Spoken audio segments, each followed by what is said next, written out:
რაკი მსოფლიო ბაზარზე მოთხოვნა არის ძირითადად ბიოლოგიურად სუფთა პროდუქტებზე, ამიტომ მე გადავწყვიტი ამიერიდან ჩემი ციტრუსის, ასევე კივისა და თხილის ბაღში შევიტანო პრეპარატი, პრეპარატს ვერ დავარქმევდი, უბრალოდ სასუქი, რომელსაც ბაქტო ფერტი ქვია.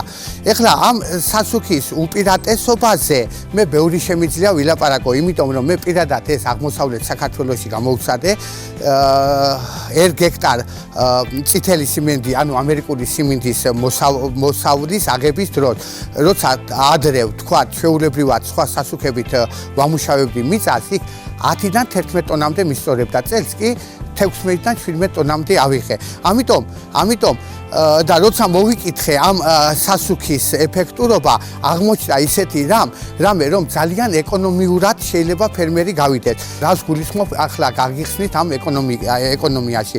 აი ჩვენ ვიცით, რომ ჩვენი ცხოვრების მანძილზე ჩვენ ბაღში შევქონდა სხვადასხვა მინერალური სასუქები, როგორიც არის ვთქვათ ფოსფორი, აზოტი და განსაკუთრებით კალიუმინი.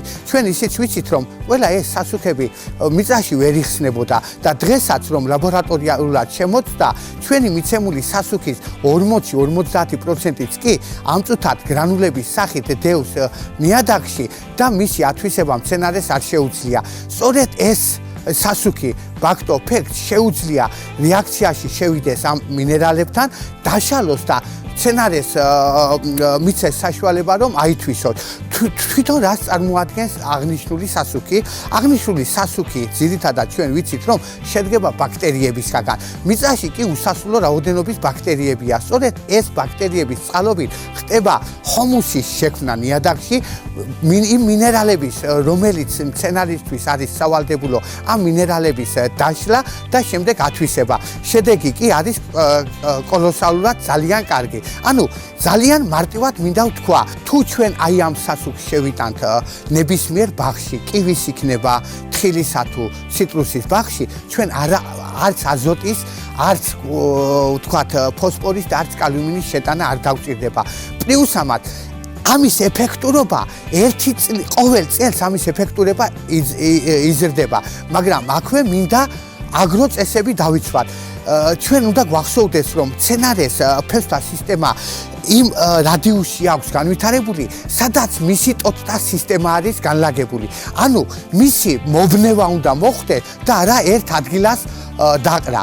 უკეთესი და ეფექტურობისათვის კიდე უკეთესი იქნება შეტანის შემდეგ თუ მას 10-12 სანტიმეტრზე ჩავთოხნით ან ჩავვარავთ, რადგან აღნიშნული ბაქტერიები რაც უფრო ადრე მოხდება მიწაში, იმ წამსვე დაიწყებს მუშაობა და ადრე დაწყებული მუშაობა კი ჩვენ ყველამ კარგად მოგვეხსენება თუ როგორი არის ფერმერისთვის. როცა ჩვენ ვლაპარაკობთ ბიოლოგიურად სუფთა პროდუქციის მიღებაზე, მერწმუნეთ რომ მარტო ერთი ინგრედიენტის შეტანა ბაღში კი რაღაცნაირად შველის საქმეს, მაგრამ ბოლომდე სრულყოფილი ნაყოფი არ იქნება. მე თამამად შემიძლია ვილაპარაკო ახალ პრეპარატზე, რომელსაც ჯეოჰუმატი ქვია.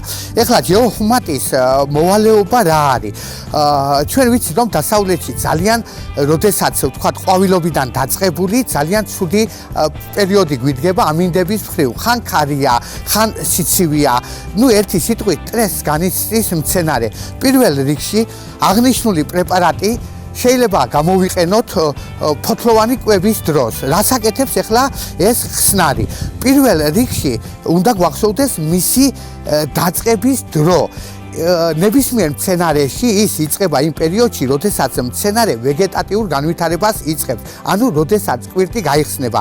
პირველ რიგში სტრესიდან მცენარეს ხსნის, შემდეგ მეორე ფოტოსინთეზს ანვითარებს და როდესაც ჩვენ კარგად ვიცით რომ როდესაც მცენარე კარგად სუნთქავთ, მისი ფერიც იცვლება და უფრო მწვანე ფერში გადადით. საკმარისია სეზონზე ორჯერ მოხდეს ფოთლოვანი გამოკვება ჯეოჰუმატით და მერწმუნეთ რომ ისეთ შედეგს მიიღებთ, წარმოდგენაც რომ არ გაქვთ.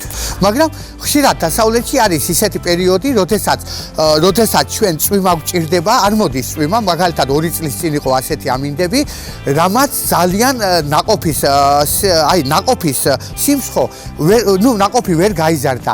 ამ შემთხვევაში თუ გვალვა დაიჭირა, მე ფერმერებს ურჩევ, რომ მესამედ შეიტანოს აღნიშნული ხსნარი და მერწმუნეთ რომ ანალოგიურ შედეგს მიიღებთ, თითქოს 3 წვიმა მოვიდა და ჩვეულებრივი მოსავალი იქნება ბაღში.